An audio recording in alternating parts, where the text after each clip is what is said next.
Good evening and a warm welcome to tonight's online Llafur event.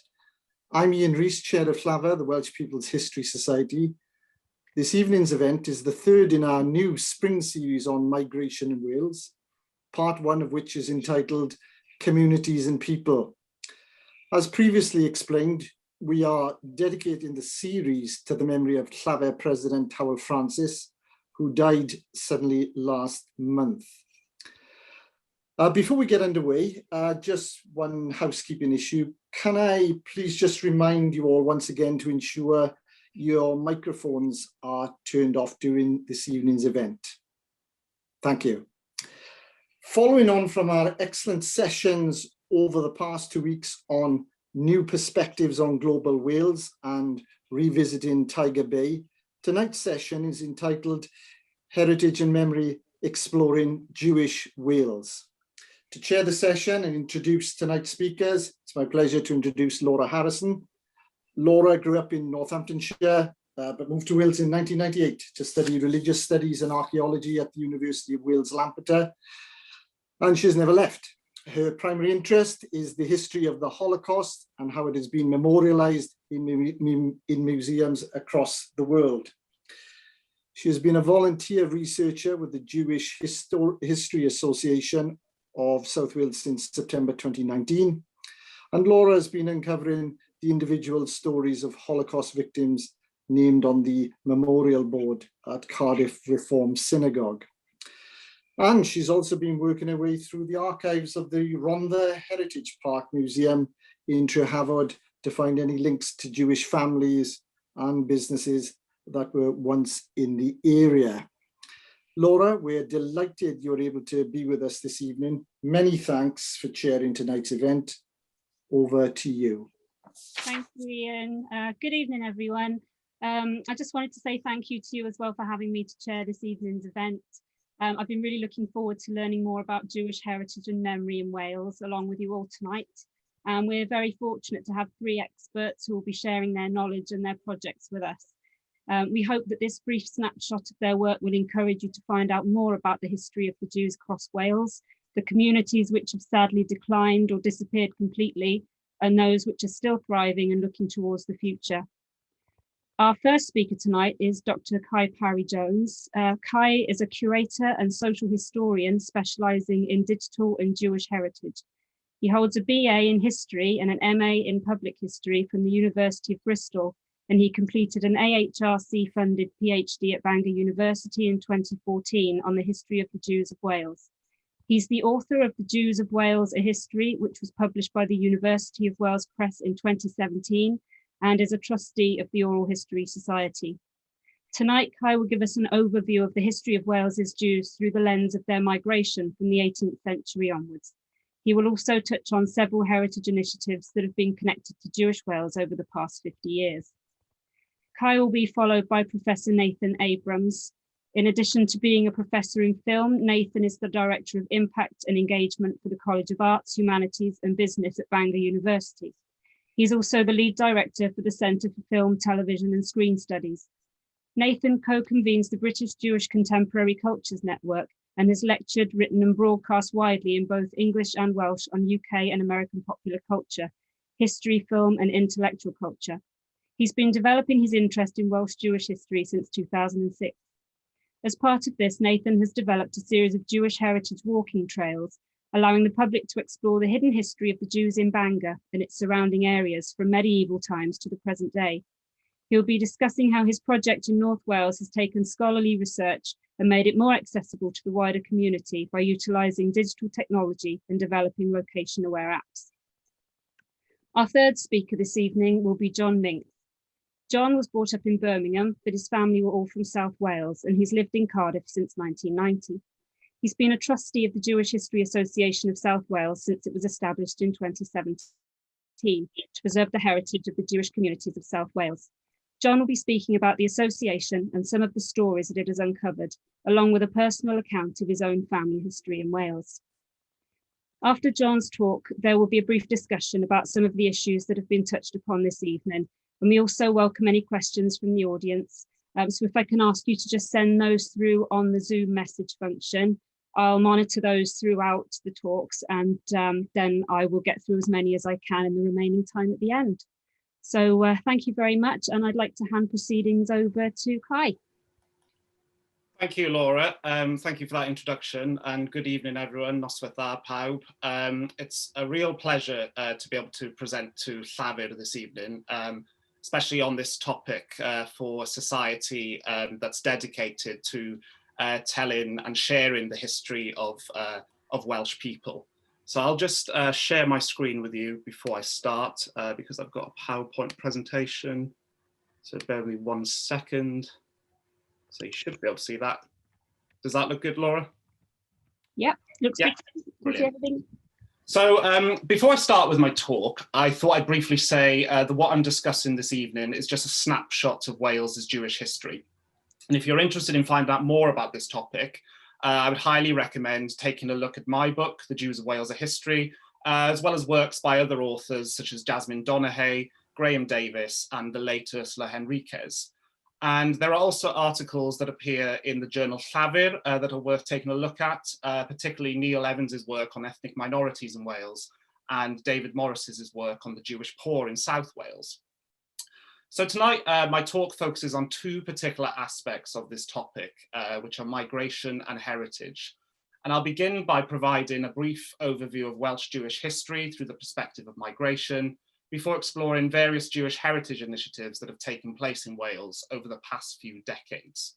And this will hopefully provide some useful background and information and some context to the projects that both Nathan and John will be discussing.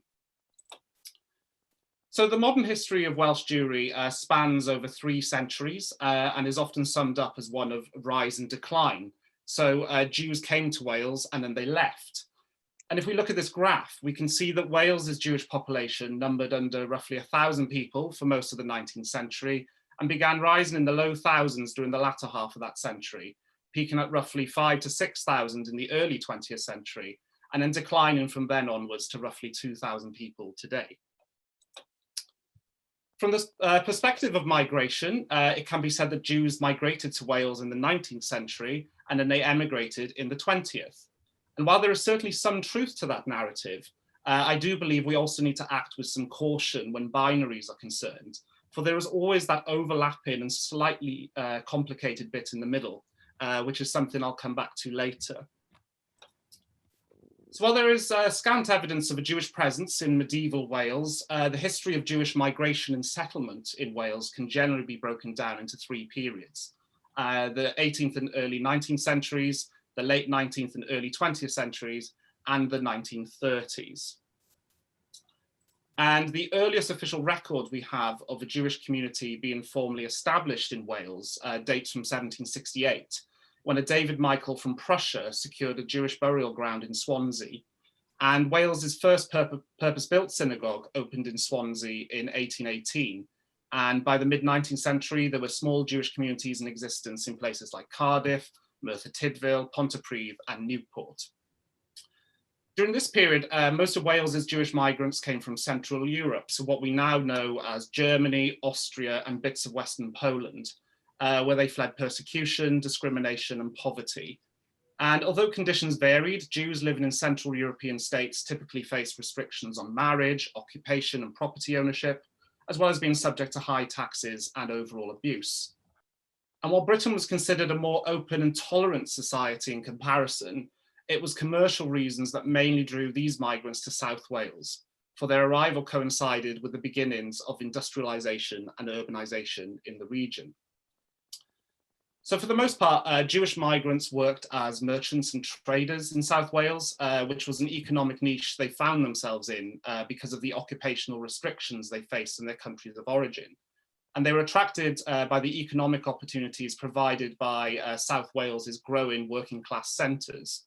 So Jewish migrants were drawn to Swansea when it became the copper smelting centre of Britain from 1717 onwards, while it was the development of Merthyr Tydfil as a major ironworking centre that attracted Jews to this town during this period.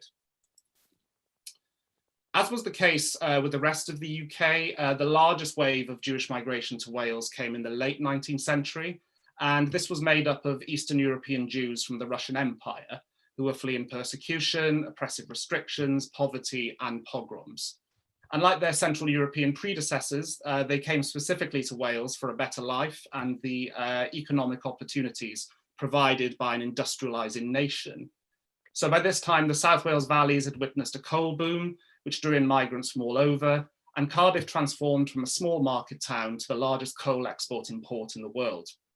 And this kind of Black Klondike effect created new towns and settlements in South Wales and a growing consumer market, which was partially catered for by newly arrived Jewish traders and merchants. Smaller numbers of Jewish migrants also settled in North Wales during this period in places like Bangor, Llandudno, Rhyl and Wrexham. And similarly to South Wales, it was the region's growing towns, the arrival of the railway and the commercial opportunities on offer that attracted Jewish immigrants to the area. Many of these male Jewish immigrants in particular began their new life in Wales as travelling peddlers, and those who were fortunate enough to earn a decent living eventually set up shops and laid roots.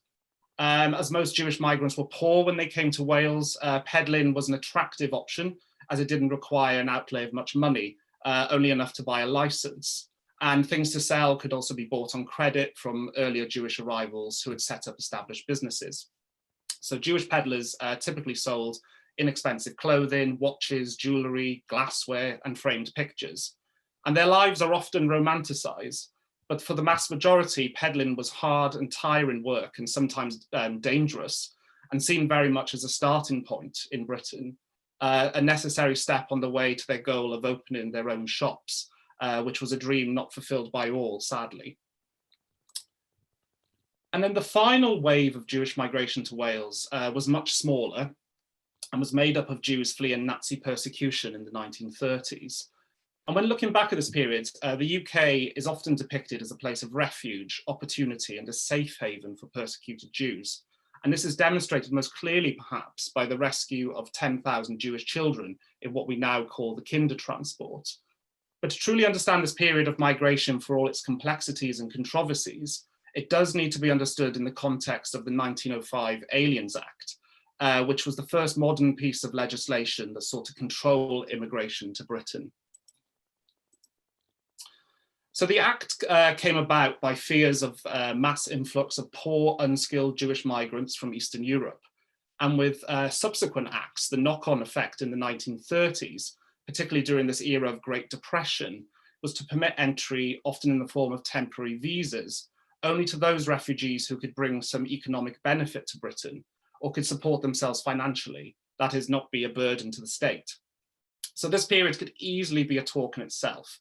But it is in this context that we should perhaps understand the emergence of 55 German, Czech and Austrian Jewish refugee businesses on the then newly opened Treforest industrial estate in the late 1930s, who were offered factories by the UK government at significantly low rent, not out of goodwill, but because there was little uptake originally from British firms. So I've briefly given you an overview of the various waves of migration, Jewish migration to Wales over the centuries. And the next bit of my talk will focus on emigration. So in 2019, I received an email from someone who was inquiring about a Jewish family that was living in Pontypridd according to the 1901 census. And 10 years later, in the 1911 census, that family was noted down as living in London. So why did they move, I was asked? Was it because of anti-Semitism? And I found this question particularly interesting, as such is the popular image of Jewish migration. This idea that Jews typically relocate and only migrate elsewhere when they face hostility and persecution. So while this has unfortunately been the case in many episodes of Jewish history, this wasn't the major cause of departure for most of Wales's Jews. So as I mentioned earlier, Wales's Jewish population decreased from approximately 5,000 to 2,000 people between the 1930s and early 21st century. And the number of communities shrank from approximately 30 to 4. And there are many different reasons for this decline, but a major catalyst was emigration.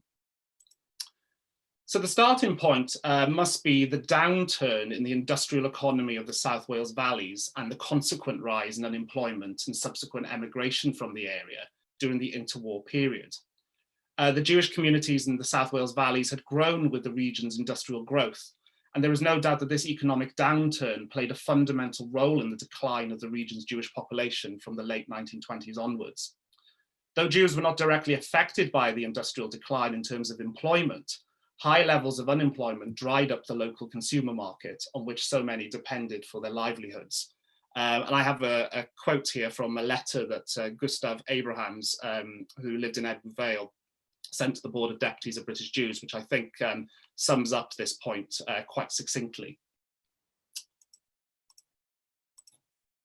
Higher education and moving to other parts of the UK for work, the southeast of England in particular, was also another factor that led to this population decline.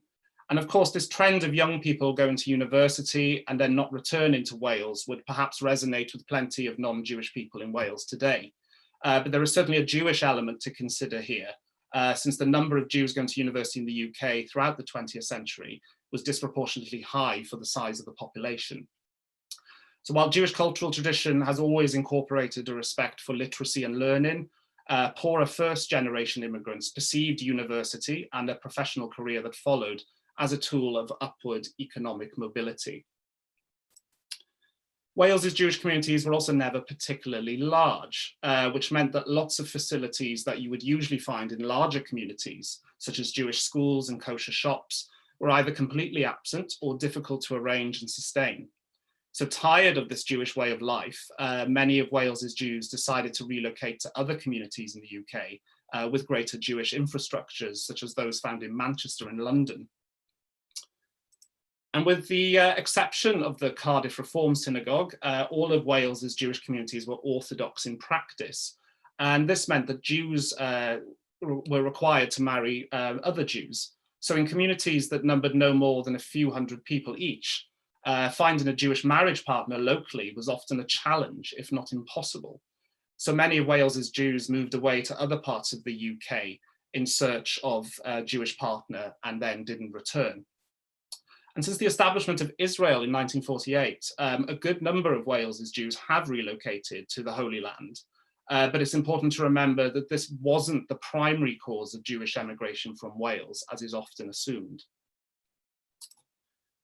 Yet this binary of migration and emigration only tells part of the story. And as I mentioned earlier, there is this bit in the middle that often gets overlooked when Wales's Jewish past is concerned. So time is a funny thing. And while most Jews in Wales 100 years ago can be described as immigrants or the children of immigrants, the makeup of Welsh Jewry transformed throughout the 20th century.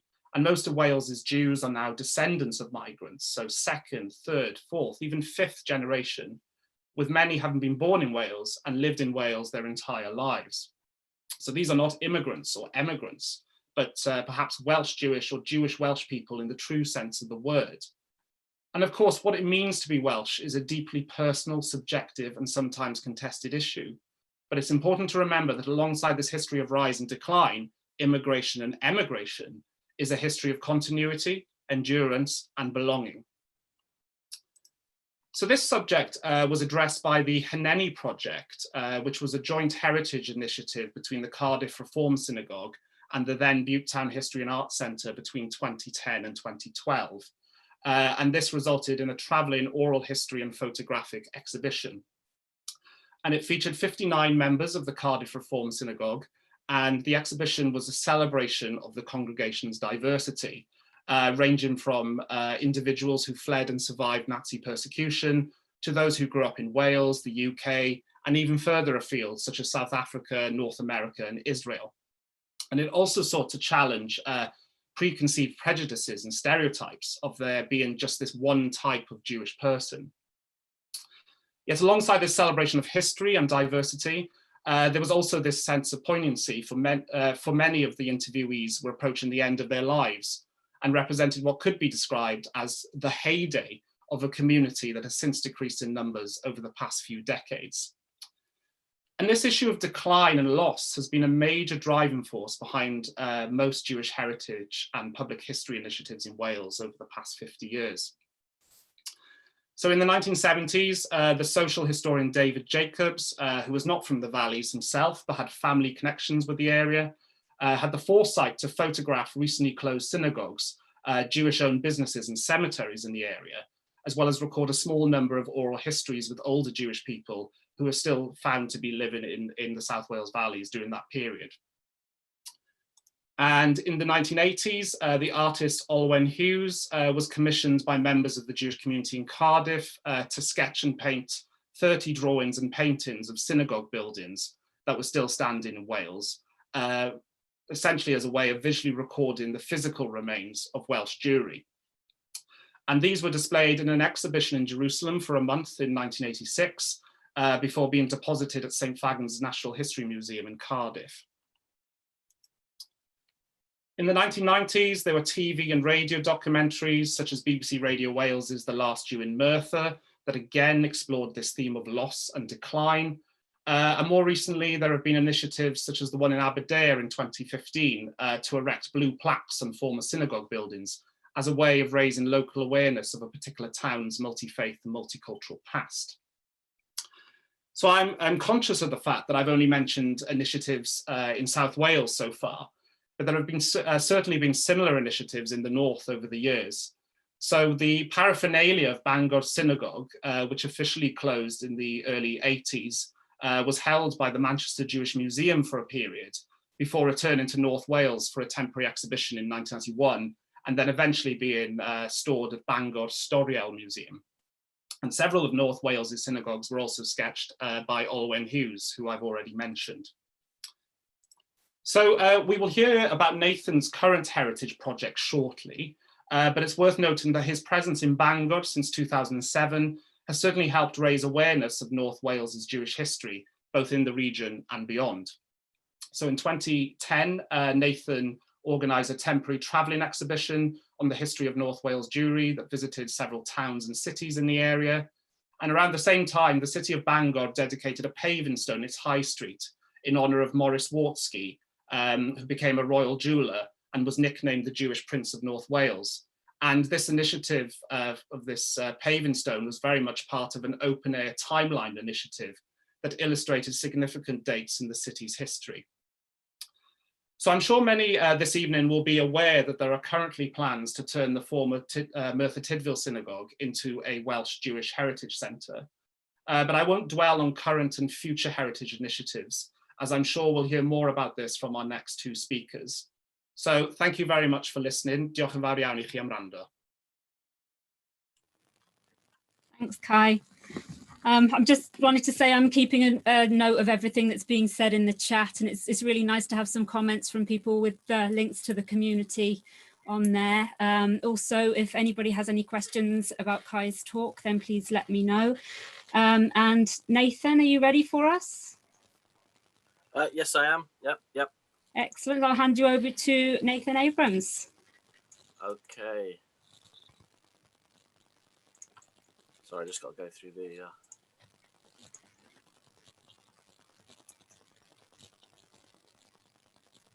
You're seeing that? Yes, the Jews of North Wales. Yeah. So yeah. I'll go through this briefly. I've got two PowerPoints. I should have merged them. So, yeah, diolch yn fawr Kai, diolch yn fawr pawb, diolch am y gwahoddiad heno. Thank you very much for the invite. And I'm just going to rush through a little bit of the history of what we're talking about here on my project, and then I'll talk about what we're doing with it. So Kai's kind of, well, Kai has given the overview here, and there's a nice segue from his last slide to my first slide, which is entirely unplanned. It's a bit like Stanley Kubrick's movies, one ends and the other dovetails with it. But there's one slight addition that potentially Jews in North Wales arrived much earlier, according to Cecil Roth. This is a map from his book. And if we look here, we can see that the iron ring of castles that were constructed with the first, this is where he says there was Jewish settlement. We're probably talking individuals or a family. So that's exactly the same places as the castle. So if he's correct, then one can suggest a kind of Jewish middle person, a financial role between the kings and Edward I and creating these castles. And there's some pictures here. So it would be nice to flesh that out and to get Cadw to recognise that in these sites. So we've got Carnarvon, Beaumaris, Harlech, and Conwy pictured there. Here are the communities that I'm hoping to deal with. We've started with, I'll talk a bit more about this in terms of, I mean, Kai's documented all this history. What we're now doing is trying to roll this out to a wider audience, and I'll talk a bit about that in a bit. So this is what we're focusing on here, starting in the west and moving eastwards, which should also include Anglesey. There was no official community in Anglesey, but there's lots of sites of Jewish interests. So that's the map we're working on now. So we're focusing on these 4 communities up here. These are some images of peddlers coming to these seaside towns that Kai's gone over. So what I'm focusing on in what I'm trying to do is sort of peoples and places, with a particular emphasis on the sort of hidden history of the high street. And you can see here, this is Wartski's. This is now gone. This became a Debenhams and now it's Castle Arcade. And here's the shot in Longview, is to try and explain to people about the peoples and places that shaped the local heritage of their city, now that it's beginning to disappear or has disappeared. And so it's an attempt to sort of capture this changing history of Britain's high street, which has been shaped by both local firms like Wartski's and Polikoff's in Bangor, and his Polikoff's, and also in Holyhead and Pwllheli, but also by national firms like Burton's, for example, Topshop Group, that sort of thing. And that's what we're focusing on here. One of the things that attracted Jews to Wales that we talk about is, that certainly brought me here, is Bangor University in northwest Wales. And I'm not sure how many people went to Glyndŵr, but it used to be part of Bangor back in the day. Yeah, so here's just some of the heritage. That was Bangor. This is Llandudno, which of course has always been popular as a seaside resort. That's what brought Jews in, continues to bring Jews there. So today you will see images of Chabad and Vishnitz, who both have centres in North Wales. And here's some of the etchings that Kai referred to. It's a very sort of generous picture of the exterior. If anyone knows Llandudno, it's never car-free. Always cars on both sides of the street, and they've kind of widened it as well. Here's the interior. This is the exterior of the first synagogue, which was, this is a pentacle.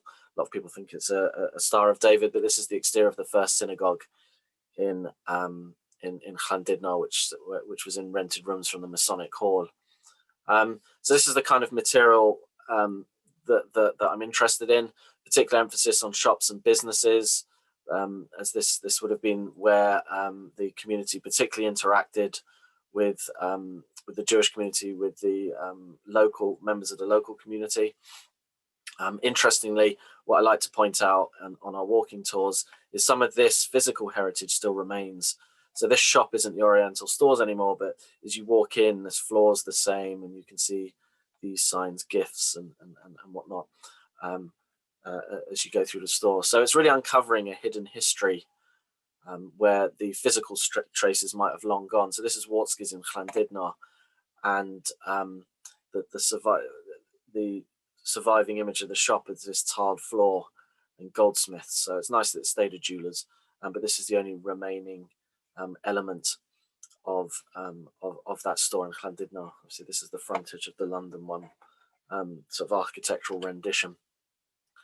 And these are some of the other firms that we look at. Blairman's, haven't included this in the app, but this I discovered as doing research. Angela Buxton, who won Wimbledon and was discovered playing tennis in Llandudno. I'm more recently focusing on Gurich Castle and its role in housing some of the kinder transport, which obviously this became of interest because of I'm a Celebrity, Get Me Out of Here. So that's some of the history that I'm looking at here. And now I'll talk about what I have been doing with it. So hopefully that's, is that good? You can still see my second slide? Second PowerPoint. Yeah, we've got it. Yep, great. So so onto the walking Jewish history bit. Had to embarrass you there, Kai. So Kai's written probably the book on the Jews of Wales, but I mean, the issue is this is an academic book, and that's no disrespect to Kai, but not everyone's going to read an academic book, not least because of the unfortunate way that they get priced. And so our intention is to take the history that people like Kai have done and to try and roll it out to a wider audience in different ways. Kai mentioned some of the initiatives we did: traveling temporary exhibitions that travel, walking tours. I'll talk a little bit more about that. Heritage days on Jewish history and that sort of thing. So with the help of these different organizations, so we've got funding from the Economic Social Research Council. This is Bangor Fund at the university. We work with Llandudno Museum and Gallery, and this organization is Menter Fach Wen, a social enterprise based up here. And I work with this chap, Gareth Roberts, who has what's called the Walk and Discover project. So what he does is he creates maps and actual paper maps, which I have copies if people want them. I'll show you the next slide. He translates the history into a map and also a walking tour, a bilingual walking tour and a bilingual map.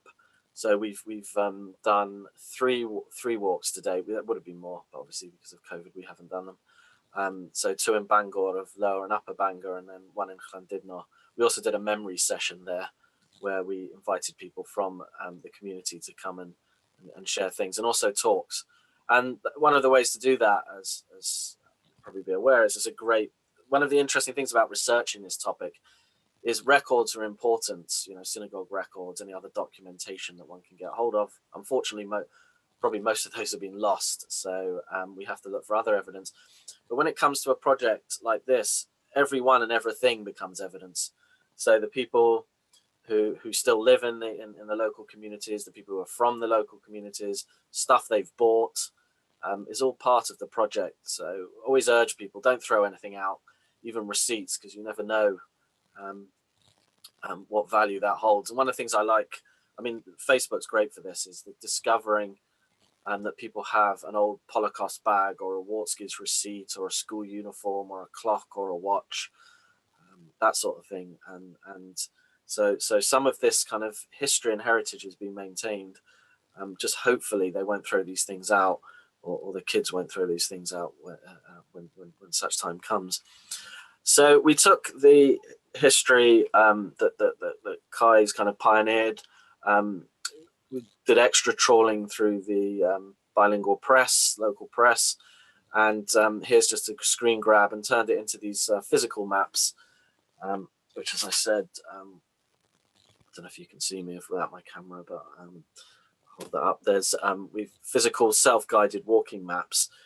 The only problem is, because these are I'm trying to think what size A5, we can't fit that much information on that, and because they're bilingual, the information shrinks even more. So initially we created this app with a local company, Lockley. This is with the funding that we received, called Walking Jewish History, and this is a self-guided geolocation app. And the benefit of this is not only can you walk around on your own, and the map, you know how these things work, guides you with the locations, but you can add lots more text and images. And one of the nice real features on there is a before and after. So we could take a picture of Debenham, say, the building as it looks now, and then have a picture of how it used to look when it was Wartskis, and you can slide your finger back and forwards to compare and contrast the two images. So these were nice features, and potentially you can upload all kinds of things up to videos or audio. So that's one of the reasons we wanted to do that. Unfortunately, the problem with it being an app, like with everything, is I don't think the company's operating anymore. So we can't expand it in the way that we wish to. So I think that although I called it something generic, Walking Jewish History, so that really anyone could upload their stuff to there, whether in Wales or anywhere, that had a walk, and it would be free to download and free for people. I mean, well, it costs to upload the material because it takes time to actually get it on there. But unfortunately, I don't think the company's operating anymore. John might know more than me. But that app, I think, is still live, so you can download that for free, but it's only worth trying if you're up here, although you can scroll through it and see all the information. However, with Llandudno, which is what we moved on to now, we won't be able to upload this to the app or anytime soon. But I have discovered this voice map, so open source, where it's free to upload. They just charge the user for the download. So I'm working on an audio tour of Llandudno at the moment. So it's a self-guided audio tour. So if you do download this for a small fee, you'll have the pleasure of listening to my dulcet tones as I go around, as you can go around Llandudno, and eventually I'll do one for Bangor. It's very interesting because they help you design it. The one downside is that we had on the other app is where the other app you could have audio, but has images. On this one, it's only audio. But we'll see how this goes, hoping to reach a wide audience. And I think it's good to trial it in Llandudno because Llandudno still draws a lot of Jewish visitors as well as other visitors from around the world. I've sent copies of the maps all over to Israel, to United States, and we've got a chap from Chicago who's going to try it out when he's coming over, if he can come over for his holidays in the spring. So we'll see how that goes. So basically, that's a very sort of rushed overview of the kinds of history that we've been dealing with here in North Wales and our attempts to roll it out to a wider audience. And one of the things we did is we held an exhibition of the Bangor history in a local shopping centre, and I think we attracted 1,000 visitors, which is pretty good if you think that Bangor as a population is about 20,000. And subsequently it went to Senedd in Cardiff for a week. I'm not sure what the figures are there. So it's been a good way to advertise the project.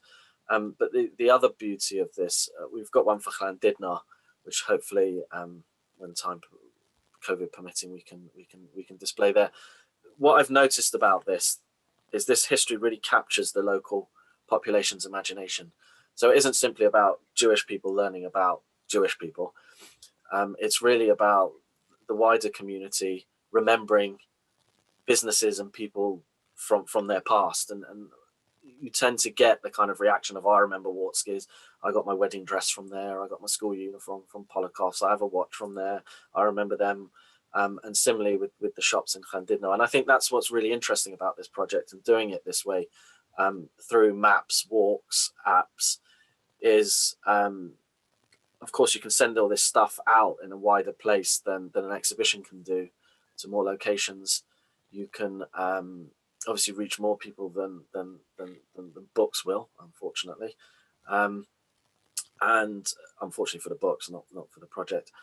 But also it's a way of sort of bringing local people into doing this kind of history, Jewish or non-Jewish, to show them that this is as much part of their history as it is Jewish history.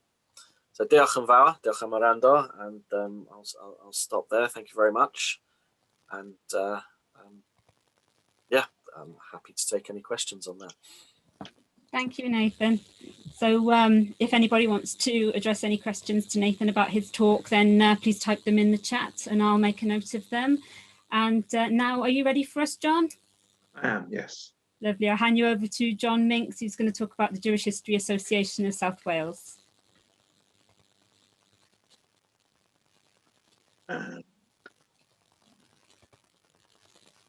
Right, is that working? Can you see my good? Yeah, perfect. So I'm going to be talking about three things. I'm going to start by talking about the Jewish History Association of South Wales. Then I'm going to look at some of the contributions that the Jewish community has made in South Wales. And then if I've got time, I'm going to add a little bit about my own personal family history in South Wales. So the History Association was set up in November 2017.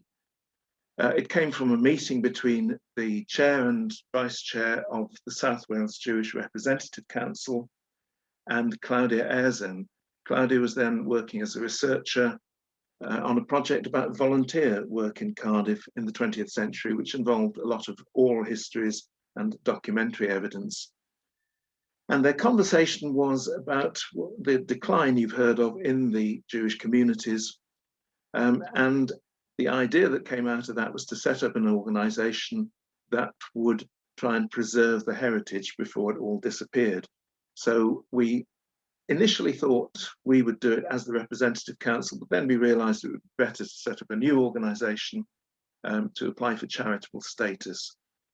I'm going to acknowledge our funders here. The National Loyalty Heritage Fund has been our major funder, but we also had significant help from the Jewish Historical Society of England, who I think ought to change their name at least to include Wales, if not the whole of the UK. From Cardiff University, we're currently doing a short project funded by the Welsh Government.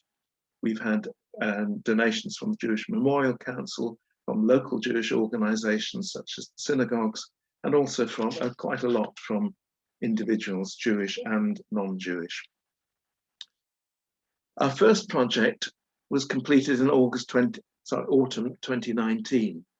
And the aim of that project was to identify, collect, preserve, and make publicly available historical records of the Jewish communities in South Wales. And we wanted to look not just at the experiences within the community, but also how the communities contributed to the development and growth of South Wales, how the Jews adapted to life in Britain in the 20th century.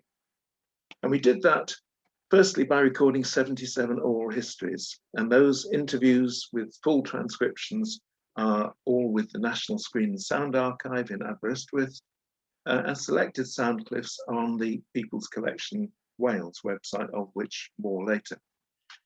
We also identified and digitized nearly 5,000 items. Now, these were things that were given to us or that came from synagogue and other archives and other Jewish organizations, but also things that were already held by archives, which needed to be catalogued. These included documents. You can see there somebody's alien registration certificate under the 1905 Act, the floor plan of Penellan House, the Jewish home in Cardiff, and the programme for the service in the Cardiff New Synagogue, now the Reformed Synagogue, in 1953 to mark the Queen's coronation. We catalogued objects. Top left there is the shofar, the horn, the ram's horn, which is blown as part of the Jewish New Year and Day of Atonement services. The trowel comes from the foundation stone ceremony of the Murtha Synagogue, and the stone is over the entrance of the old Jewish cemetery in Highfield Road in Cardiff. And we got a lot of photographs. You can see the Murtha Synagogue again there. The young man with the talit, the prayer shawl, is Richard Shepherd on his bar mitzvah. And the shop down in the bottom left corner, that's the Stupel family shop in Pontycummer, which was later run by my by my grandfather's sister and her husband in Pontycummer. Everything that we got was edited, catalogued, and most of it was uploaded to the People's Collection Wales website, over 3,000 images. We've got the web address on the last slide, but it's easy enough. If you go to People's Collection Wales, just search for Jewish History Association and you'll come to our pages. We also organised 22 talks. As I said before, it was important, and the National Lottery Heritage Fund expected us to publicise what we were doing. So we organised 22 talks around South Wales in local history societies, in museums, and at the Senedd, and over 700 people attended those. And we created a touring exhibition which went to 14 venues, archives, libraries, museums, and the Senedd, museums including St Fagans. This is what it looked like. We have 16 pop-up banners, and each of them has a topic which has come out, and in which we use photographs of people, of places, and quotations from the oral histories to illustrate a certain aspect of Jewish life in South Wales. And this is what it looks like when it's in situ. That's in the Museum of Cardiff on the right there. The others are in Rhondda and Taff museums. So that was the first project, and that ended in September 2019. And in the meantime, we'd been granted funding, mainly again from the National Heritage Lottery Fund, for a second project, Framing Jewish Histories. And the object of this project is to create a digital toolkit to empower small organizations with no experience in this area, like us when we started, to take their first steps in preserving their heritage. To test the toolkit, we're using it to create 3 outputs. You heard that Laura's been working on the family histories of the 102 people named on the Holocaust Memorial Board in the Cardiff Reform Synagogue. We're also creating a digital Cardiff Jewish Heritage Trail. As Nathan and Guest Lockley have gone out of business and we've had to look for a different platform, we're hoping that that heritage trail will go live within the next few weeks.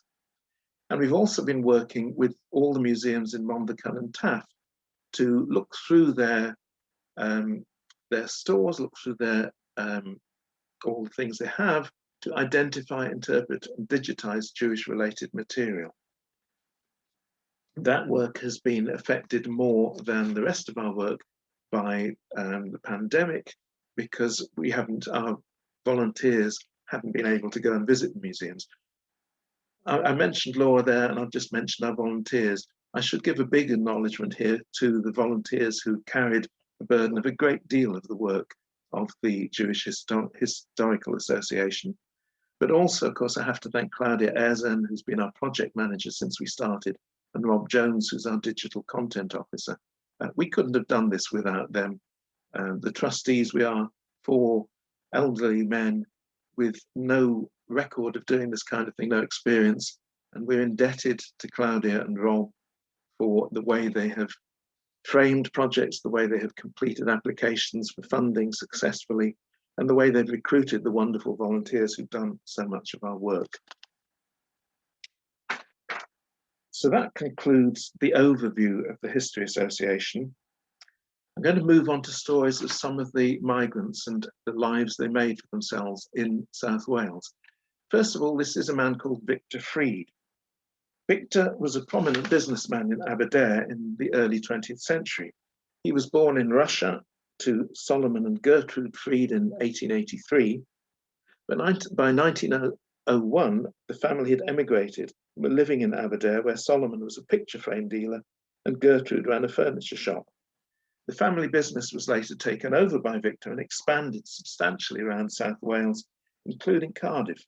They sold house furnishings, with some of the stores specialising in musical instruments, electrical goods, and records. They traded until well into the 1970s. Victor was also well known as a philanthropist. He helped to furnish the 1960s council houses in Aberdare, and he allowed the use of his products for local services and ceremonies. He also supplied the Billy Thomas accordion band with their drums and their musical instruments. And this photo shows what looks to be the in-house band, the Victor Freed piano accordion band. Now, as Kai has mentioned, another phase of Jewish immigration came in the years immediately before World War II, with the story of the Treforest industrial estate. The industrial estate was set up in June 1936 as part of a government scheme to reinvigorate depressed areas. But many British firms were unwilling to locate to somewhere as remote as Treforest, so the government looked elsewhere for people who would settle locally and found businesses on the estate. And this became a good opportunity for the threatened Jewish businessmen of Central Europe. Between 1933 and 1939, about 55,000 German and Austrian Jews fled to Britain. Preference was given to manufacturers, factory owners, and businessmen. Admission to Britain wasn't easy. Jewish businesses had to have established skills, resources, and capital. By April 1939, 78 companies had taken residence on the estate. 49 of those companies were refugee firms. And here are some quotes from the oral history interviews from two of the people whose families set up businesses there. George Erstreicher says that virtually all of the businesses on the estate were Austrian, German, and Eastern European Jews. They brought their knowledge, their production. Some of them even brought equipment and so on, and they were helped to set up the factories. And George Schönman remembers his father. The factory was virtually what his father had in Vienna. They started off with large rolls of cigarette paper, cut into bobbins, folded into the familiar cigarette paper booklets. He brought customers with him, and in other countries where he exported goods from. So this was, and that was the General Paper and Box firm, which was founded in 1939 by Paul Schönman and Rudolf Wilhelm. They'd started in Vienna making cigarette rolling papers, tubes for packing drinking straws, and toothpicks. That's their Vienna factory there. And this is their business, their shop floor in Treforest. And there's another picture. These are the large rolls of paper. Most of the output was sold to Riesler, which will be a familiar name to anybody who's ever rolled their own cigarettes. Riesler in 1948 offered to shareholders to buy the company. The company changed its name and carried on in production on the same site until 2005. And this was just one of the many well-known, oh, there's some of their employees. They were major employers. The Treforest estate as a whole, of course, was a major employer. And these are several of the other businesses on the Treforest estate, which were Jewish owned. Jews contributed, I've shown, to retail and to manufacturing, also to the arts. The Sherman Theatre was founded largely on donations from Abraham and Harry Sherman. Abraham and Harry Sherman were raised in Cardiff. They were the sons of an Eastern European immigrant. They set up a bookmaking business in Merthyr Tydfil, and then they set up Sherman's Pools, which became a much bigger business and was eventually acquired by Littlewoods. What had become a chain of betting shops was also acquired by William Hill. They employed thousands of people across South Wales, and they were known for their generosity and philanthropy. Chapter Arts Centre includes now the Seligman Studio and the Seligman Theatre, named in honour of David and Philippa Seligman. Philippa and David supported many arts organisations in South Wales: St David's Hall, the Millennium Centre, the Welsh National Opera, and the Royal Welsh College. Philippa died some years ago, and in 2015, David made a significant contribution to Chapter, and the theatre and the studio were renamed in her memory, and that's their wedding photograph. The Royal Welsh College of Drama, which was originally founded as the Cardiff College of Music in 1949, as part of a major refurbishment in 2011, a new concert hall was built, named the Doris Statzka Hall. This is Doris Statzka. She was the daughter of Aaron and Elizabeth Cohen, who arrived from Russia and settled in Tredegar.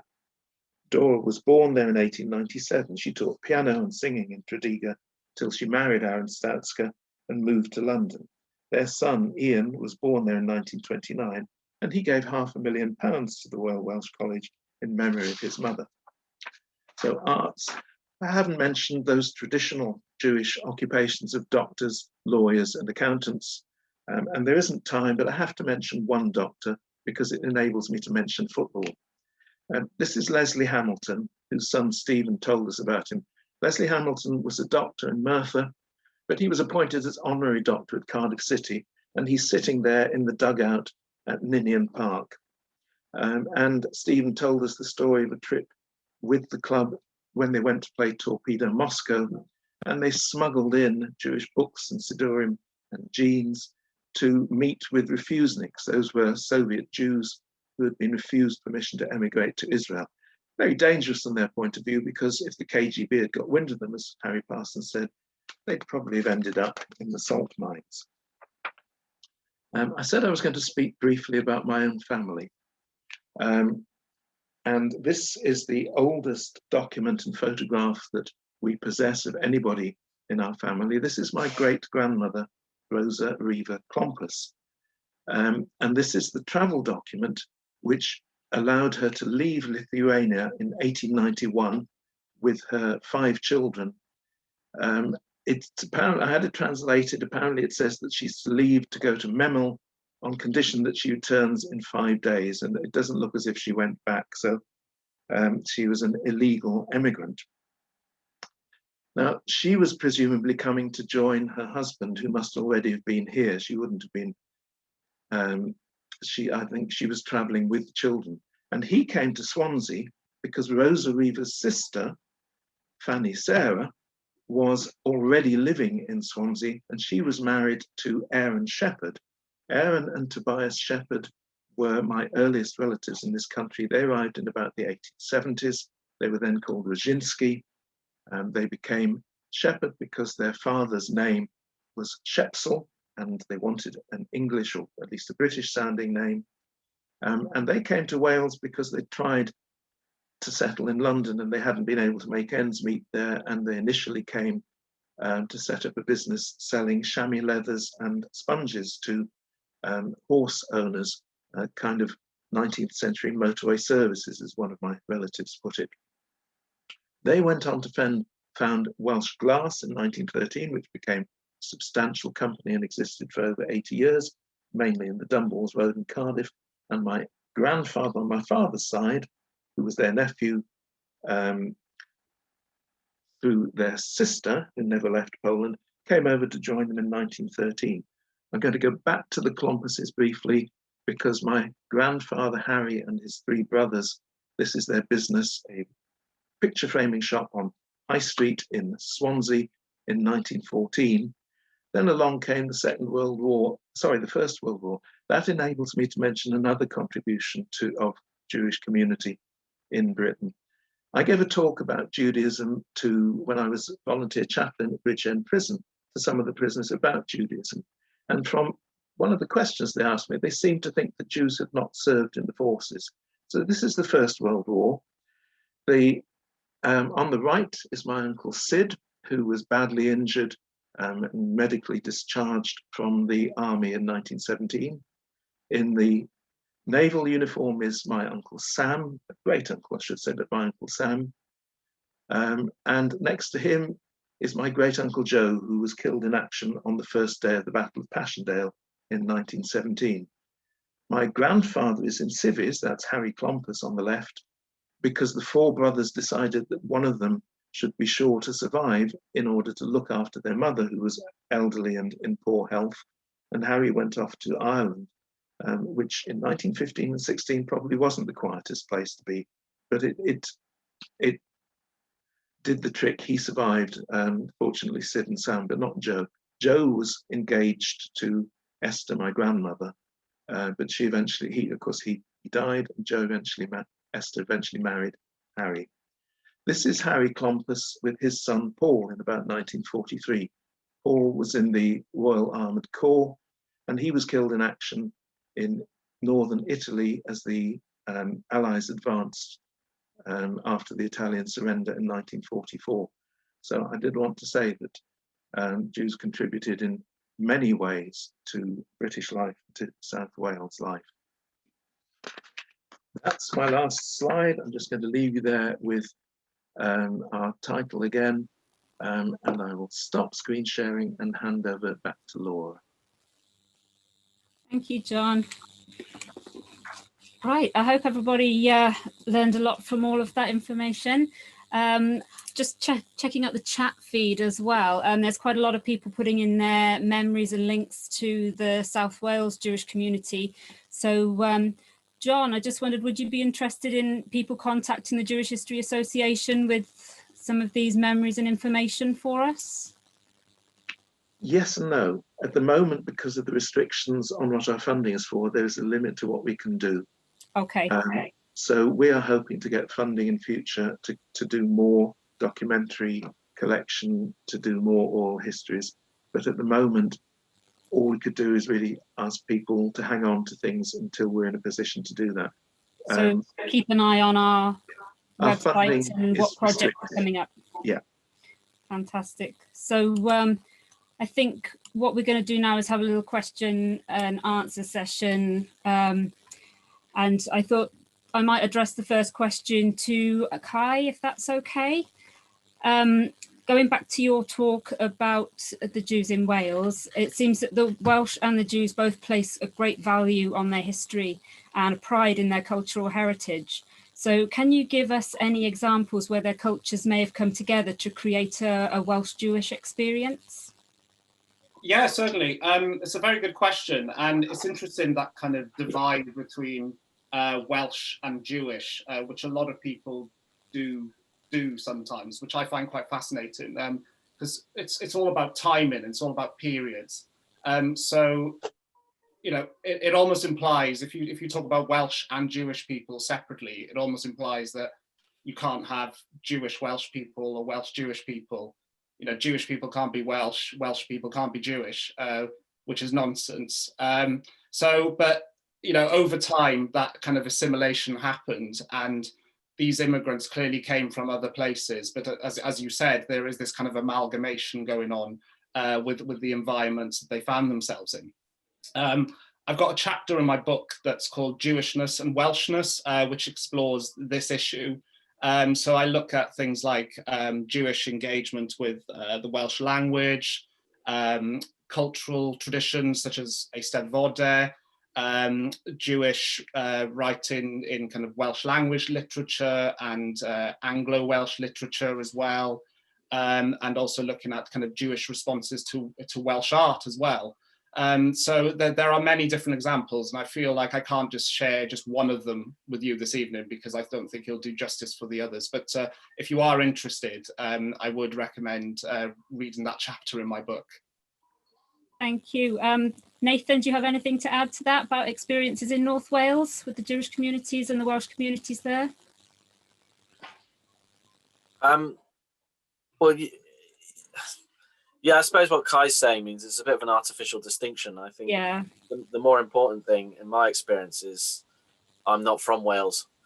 So, but that's a whole different debate. It's not my Jewishness that's the issue here. It's my Englishness. So, you know, where people are from, and as opposed to what ethnicity or religion they hold, I think is the issue. I entirely agree with Kai. There's this idea that and there has been in the past, but if you're Jewish, you can't be Welsh. But that's just prejudice, right? So yeah, I feel like that's Forrest Gump. That's all I got to say about that. How about you, John? Anything to add? Well, I agree with Kai. I would like to mention a couple of examples. Leo obviously talks about his grandmother, who was Fanny Sarah Shepherd, Aaron's wife, as being the first person to speak Welsh with a Yiddish accent. And talking of the Abseys brings me to Danny Absey, who was somebody who was, although not religious, was very attached to his Jewish roots, but also very attached to his Welsh roots. Look at Lily Tobias, whose novels republished thanks to Jasmine Donaghy and Honno, who wrote about Jews in Wales and how they adapted to the Welsh environment. Solomon and Gaynor, the film. So I think it's fair to give some examples, Kai, even if I'm just choosing the ones that I know and not giving a fully representative picture. So there have been engagements, there have been people who've bridged the cultures, or at least who have felt part of both cultures. And that's, I'm not going to mention the theory, of course, that the Welsh are the lost 10 tribes, because that's nonsense. But deep down, of course, it's probably true. Oh, thank you for that. For the next question, I'd like to direct it to Nathan. I'm just wondering, it's sort of become apparent from the information that I've read that there seems to be a slight divide between the Jewish communities of the North Wales and South Wales. So with the title of our talk this evening being Exploring Jewish Wales, do you think there is such a thing as Welsh Jewry as a whole? in Italy, and we had lots of beer. Oh, Sorry, I'm going to tell everyone to mute. Just a quick reminder, if everybody could check that they're on mute, because we're getting a little bit of feedback in. That's fine. Yeah, I think it's a good question. Is there such a thing as Welsh Jewry? Probably not. There are scattered communities across Wales, or there have been, and there are people scattered throughout Wales. It would be an interesting project to ask people if in what way Jewish people, they feel Welsh, and if there's a sense of unified Welshness. I'd suspect the answer would be no. I don't even know if down in the south, scattered across South Wales, whether there's a sense of shared Welshness amongst people in the different communities there. But certainly historically, you know, the geography of Wales militates against any sense of unity, as I'm sure people are aware. The politics of Wales certainly militate against any sort of unity. If you live up here, you just assume everything's done to please everybody down south. But I won't get started on that. And but I'm happy to if someone wants to ask a question. But thirdly, historically, the communities up here would probably have far more in connection, or they did, with Liverpool, Manchester, and probably Birmingham as well, than they would with South Wales, simply because the geography is easier.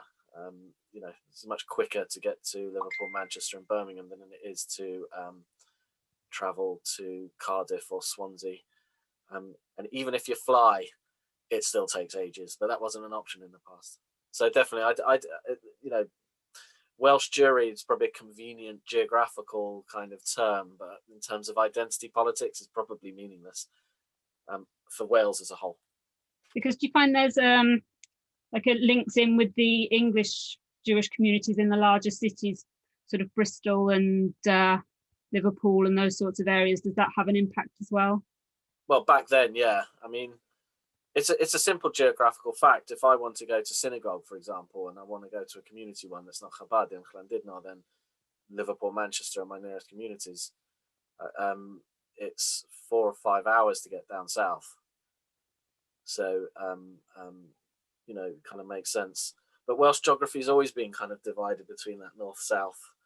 So then you've even got the north-south divide in England playing a part with that then? Yeah, it's funny that, because although I'm a Londoner, I don't think I live in the north now, but I suppose I do. Yeah. I live in the north of Wales, but I don't think of it in the same way as the north of England. But that's just my idiosyncratic view on it. But it would be interesting, as I said, to you know, it's easy just to say there are Jews in Wales, therefore there is Welsh Jewry. But I think there's less of a sense of cohesion in Wales than there is. I mean, I used to live in Scotland, and in Scotland, you know, I think there was more of a strength of cohesiveness there for two reasons. One, Glasgow, Edinburgh are closer to some of the outlying communities than Cardiff, Swansea are to us up here. But secondly, the Skojec, and here I might be getting political with a small p, have made a real effort to bring in all the small communities and to create, I think, more of a sense of shared Scottishness. And that might just reflect the different politics in both countries as well, Scotland and Wales. And there's lots of outreach efforts to bring people in. So a lot of the things that John's doing and I'm doing and Kai doing, we're all sort of doing as individuals or as 4 people here and there. None of this is unified, unfortunately, and that's no criticism. It's just how these things. But in Scotland, they've brought more people under the umbrella to do it together.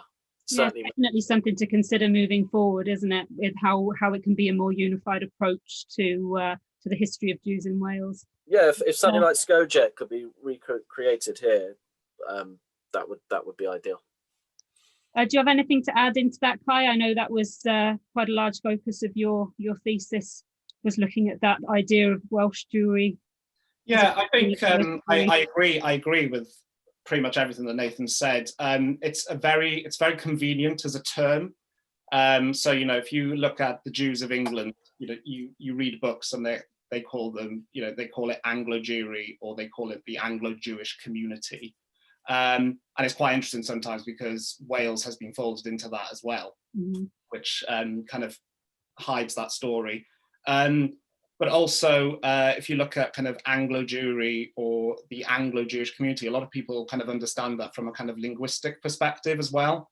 So if you were to look at Welsh Jewry from a linguistic perspective, even though I have said that Jews have engaged with the Welsh language, very small numbers actually spoke Welsh fluently. The vast majority of Jews in Wales were not Welsh speakers. So if you were looking at it from a linguistic perspective, then perhaps not. But I think what Nathan was saying about how, because it's a point I make in my book actually about how there isn't a thing called the Welsh Jewish community. A lot of people use that because it's quite an easy thing to kind of get your head around. But it was a community of communities. And as Nathan said, in North Wales, they had way more in common with Liverpool and Manchester than they did with Cardiff and South Wales. And I think there's a very strong, and I think it's reflected in the Jewish History Association of South Wales with its very name, that this idea and concept of South Wales Jewry is particularly strong, and this identity is particularly strong. And you can see it through publications like KJEX and its successor Bema. That is a magazine for the Jews of South Wales. It wasn't a magazine for the Jews of Wales necessarily, even though there might be Jews throughout Wales who subscribe to the magazine. Very much catered for the South Wales Jewish communities. So thank you for that, Kai. I suppose it would be good for us to ask John, as a member of the South Wales Jewish community, what are your thoughts on this? I think I agree with what Nathan and Kai have said. There isn't a Welsh Jewish community. There are communities in South Wales separated by geography with North Wales. I think everything they've said is correct. In terms of the future of work on heritage, it's true that we've been working in our own backyard. I'm interested to see what will happen with Murtha, with the Murtha Synagogue and the Foundation for Jewish Heritage, which Kai mentioned before. Yeah, we had a question about that as well in the feed about the purchase of the Murtha Synagogue. Yeah, that was from Michael Mall, who's very much involved in that and in the Foundation for Jewish Heritage. I know they are in the process of developing a business plan, deciding what to do with the building. Oh, there you are. Michael Mall says in the chat that he wants the Murtha Jewish Heritage Centre to present the Jewish story across Wales. So it's still a long way from North Wales, but at least it's not in Cardiff. Yeah. And so I think probably the future is for us all to work with Murtha, maybe even to be subsumed into what develops at Murtha. So I'm looking at the future of the Murtha Synagogue and the centre there with great interest. That leads us nicely into the last question, actually, which is for you, John. I just wanted to ask you about the experiences that you've gained while developing the Jewish History Association of South Wales. And so what would you say defines a successful heritage project? I think you should be asking a professional historian that. I'm just an amateur who happened to be one of the people who was around when the idea came up. What has made us successful has been Claudia and Rob's expertise, particularly the expertise Claudia brought from previous project. And she knew what to set up, where to look. And Rob's been our digital content manager. He's helped set up all these things about digitization. I think we've been successful. So I think we're a good example of a successful organization because we have achieved a great deal of what we set out to achieve. There are lots of people out there still waiting to give us interviews. All we need is the funding. There are probably people out there willing to donate items to archives, or at least to pass them to us to be digitized and placed on People's Collection Wales website.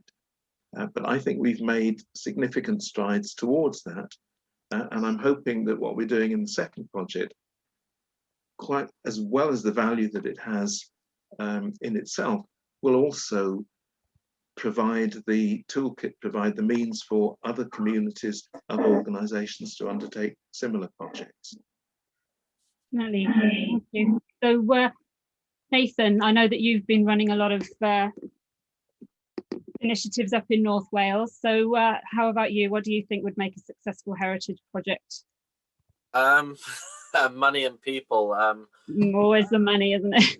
Well, no, I mean, it's time really. It's time really. You know, I've not done a heritage lottery fund bid because I haven't got the time or the inclination, frankly, to do one. You know, I've gone other routes, mainly academic routes, and they've funded my work.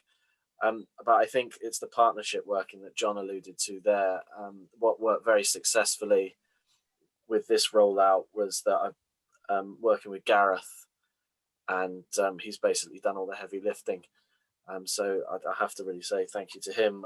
I should add, by the way, that we're doing a map of all of Anglesey. Actually, that's what we're working on now. We got that money from the Jewish Historical Society of England, although despite their name, do fund UK research. Yeah, it's working with Gareth. That's enabled us to make it bilingual, to do the maps. You know, I haven't had to learn to do any new tricks, because on top of the day job, I wouldn't have done it. So yeah, the collaboration, finding people who already have the skills, where you can sort of work on something of mutual benefit. Because I know that the Jewish History Association are interested in providing materials so that other Jewish communities can also document their histories and to make it so that it's more accessible for everybody, which I think is a really nice idea. Any thoughts on that at all, Kai? Before we move on to some audience. I agree with what John and Nathan have said about people. I think people are key to a successful heritage project. Knowing who your stakeholders are and knowing kind of what expertise and skill sets you have as a group of people working on a heritage project, and potentially any gaps you might have on that project as well, is knowing exactly what you need, the essential ingredients you need in order to make what you want to happen successfully. So whether that's through a kind of an exhibition or by presenting material online and so forth. But one thing I was thinking about when I worked on the Hineni project back in 2010 to 2012, and what we did as part of that project, which I think was really useful and actually something that heritage projects don't do enough of, is this idea of reflection. So kind of looking back on what you've actually been doing, and getting kind of feedback and discussing and talking to people who are interested in the area. So halfway through the Hineni project in 2011, we held a one-day event at the Butte Town History and Art Centre, and Nathan was there from memory. And we invited, people who are interested in Jewish history, people who came from kind of museum backgrounds, oral historians, all sorts of individuals who would have had an interest in the project. And I remember one of the big things that we found on that day was actually the approach that we had to oral history. Somebody picked up on the fact that we were interviewing lots of elderly people. And if we were trying to represent the community, why weren't we interviewing younger members of the community? And that really changed the way, it didn't completely change the project, but it did mean that we incorporated younger voices into the project. So if you look at the catalogue, if you look at the interviews that were done, it's not just people who are towards the end of their life, which a lot of people think of when they think of oral history. It was very much a kind of mixture of younger people and older voices as well. So I think that what I'm trying to say is that that idea of reflection is very important to a heritage project. Thank you, Kai. So I think we've got a few minutes just to go through a couple of the questions that were submitted to us. One of them was, I think maybe John might be the best one to address this one. about any Jewish businesses in Treforest that are still in existence with their original names? I think not. No, All the in ones. Porth there is, isn't there? Beatus Cartons is still going in Porth, but Okay. as for Treforest, I'm not sure that there's any still going there. No, I think they've all either closed down or been taken over. So no, not that I know of. Kai might know that better than I do. Actually, he's. There are, but I can't remember the names exactly, but there are a few. Is it? I believe OP Chocolates is still going. That brand still exists. But the top of my head, I can't remember any others. But almost certainly, I think some of those businesses do exist, as John said, have been absorbed by other companies. But yeah, an interesting question and something worth exploring. Mm. We've also had a question if there's any information about Jewish communities in Wrexham. That's probably the best one for Nathan. Well, yeah, I mean, Kai's written about that, and there's probably stuff on the JCR UK website. We haven't done the work yet because it costs several £1,000s to do each place, and we're gradually moving eastwards. So when we're done on the Northwest Wales, it'll be Colwyn Bay and Rhyl. But yeah, I think Kai can say more about Wrexham. I think because obviously we were talking about there being communities in Wales, and certain communities are well documented, others aren't so well documented, and I would say Wrexham is one of those, and I can't explain why that is. But I do mention Wrexham in my book. It does appear throughout the book, and I feel like I've exhausted the local archives in the Wrexham area to try and find out more information. And I have actually interviewed people who kind of grew up in Wrexham, and I do have information about the various synagogues that were there. There wasn't a purpose-built synagogue in Wrexham, as was similar in other parts of North Wales. There were no purpose-built synagogues built in North Wales. So, you know, I have the addresses of the various places that the congregation met over the years. But from memory, I do remember that essentially the community kind of dwindled in the 1920s. There was a kind of mini revival during the Second World War, and then kind of dwindled away then from the 1950s onwards. Okay, thank you. I think we've got time for probably just one more quick question. I think probably Kai is quite an interesting one, just came in. Does the fall in the number of people describing themselves as Jewish in the census fall as a result of secularization and assimilation, as well as emigration? Are there a lot of people in Wales who regard themselves as having Jewish heritage but do not call themselves Jewish? I suppose that's quite a difficult one to find out, though, isn't it? It's an interesting question. So the census, the way people identify as Jewish in the census is the only obvious place is to identify by religion. So you'll have a question on religion, and there's a section there that says Judaism.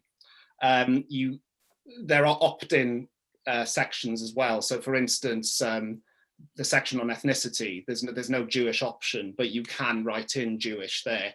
So essentially you're not getting, so for instance, the 2011 census said that there were 2,064 Jews in Wales. And I remember talking to people about it at the time, and they said, well, where are these people? It says apparently that there are, this many Jews in Swansea, but we can only get 9 people to the synagogue, something like that, So it's an interesting one. And, things like when I was talking about the last Jew in Murtha in my presentation, when they interviewed George Black, who passed away in the 90s, if you looked at the 2011 census, it said that 4 people identified as Jewish in Murtha. So the census is fascinating from that perspective. And of course, if you're Jewish, you don't have to identify with your local Jewish community.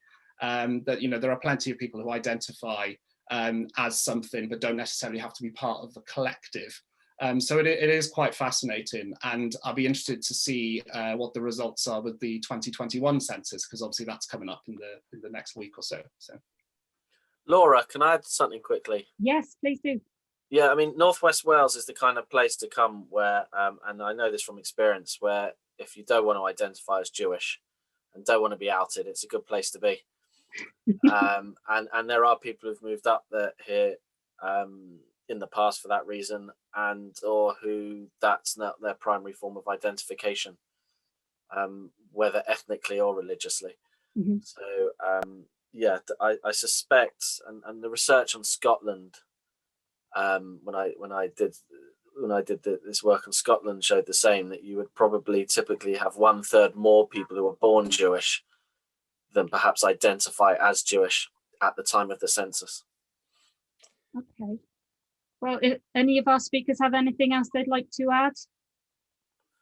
I just want to say to anyone whose question I haven't answered in the chat that please feel free to email me directly. There was one about Bangor and I've put my email in the chat. I'll be happy to answer those outside of this. Was that the one about the refugee families? Yeah, there was a diamond factory on Bangor High Street, and I'd be interested to know the name of that person's family.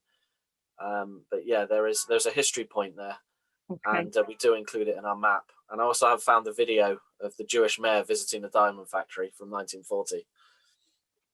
Obviously not a video taken in 1940. Well, thank you so much, everyone. It's been absolutely incredible. The amount of knowledge you have, I'm in awe. So thank you so much. And I'm going to pass you back over to Ian now to close up.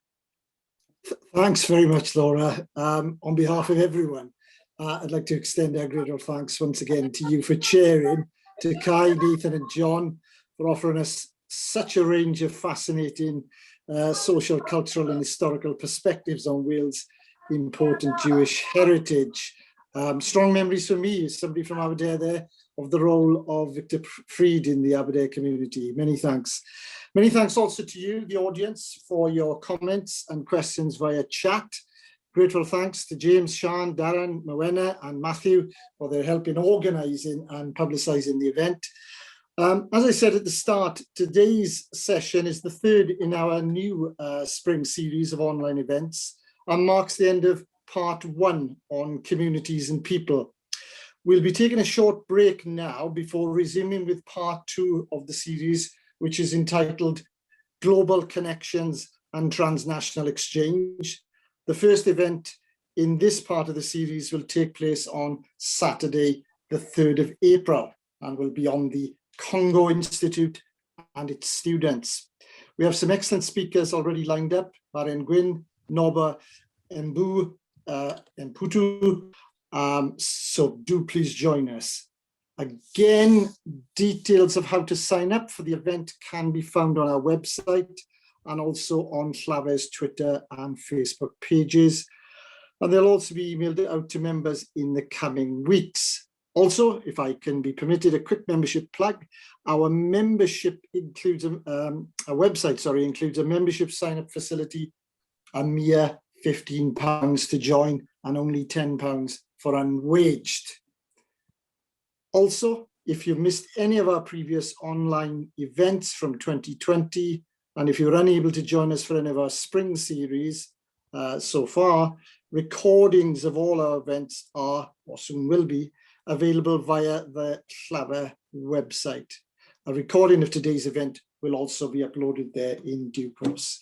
It only remains for me to say thank you once again for your support, and we look forward to welcoming you back on Saturday, the 3rd of April. Diolch yn fawr iawn. Thank you.